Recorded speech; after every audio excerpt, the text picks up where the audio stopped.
Hey, I'm Fucci and welcome to Tiny Kitchen Big Taste. We have got a succulently juicy show for you today. We're making the perfectly brined roasted turkey breast.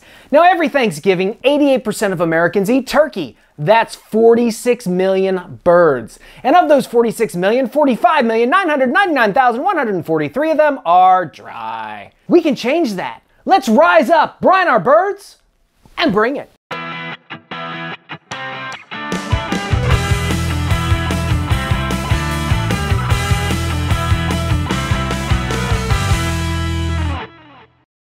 So what you're gonna need is a bone-in turkey breast, water, olive oil, an orange, kosher salt, brown sugar, pepper, peppercorns, thyme, bay leaves, and garlic. You'll also need a large glass measuring cup, a juicer, which is optional, a basting brush, measuring cups, measuring spoons, a baking pan, a gallon-sized sealable bag, and a sharp knife. Thanksgiving is one of my most favorite holidays. With family and friends coming over, it's just a great time to kick back, relax, and put your feet up. Wait! This is Thanksgiving. I gotta get up early, cook all day, and then have a ton of dirty dishes to clean up. Oh no, not in the tiny kitchen, because we're bringing simplicity back with this beautifully brined, beautifully roasted turkey breast. Now, brining is just a fancy word for marinating in a really salty solution. It helps to dissolve the muscle proteins, allowing the muscle fibers to absorb more moisture. Blah, blah, blah, blah, blah, blah, blah. So, how do we do it? Well, we start by microwaving some water until it comes up to a boil.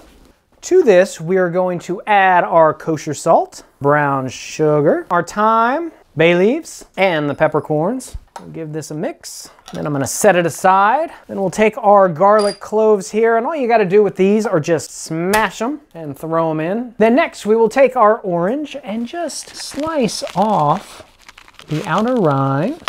Throw in the orange rinds, stir this until it dissolves. Add the juice of the orange. If you don't have a juicer, that's okay. You can just squeeze them in there by hand. You wanna let our brine cool. You wanna bring it to room temperature, or you can bring out the big guns, the ice, to help cool it off a little bit quicker. And we will just pour it over our turkey breast. And at this point, we'll just fill up the bag until it hits the top with water. We will seal the bag. Make sure you get out as much air as possible so that the turkey breast remains submerged in the brine. That's very important. Now you can just forget about it. We're gonna pop it in the fridge, let it sit overnight.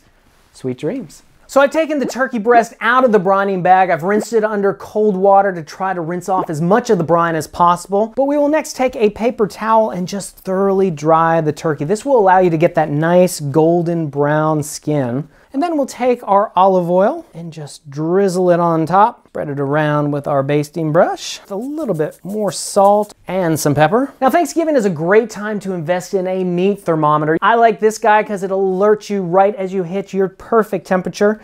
We will stick this probe right into the thickest part of the meat. Now, we want it to read 160, so I've set it to alert me at exactly that temperature. So I've preheated the oven to 450 degrees. Right before we pop it in the oven, I'm gonna turn that down to 350 degrees. That'll still give us a great heat to sear the outside of the turkey breast, but it won't cook the inside too quickly. So check out this gorgeous golden brown bird. Now, we let this rest for about 20 minutes. That's gonna allow the temperature to come up another 5 to 10 degrees. We'll hit that 165, no problem.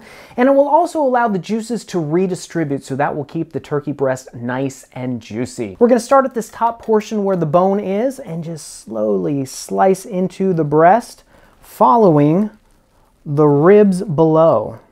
Voila!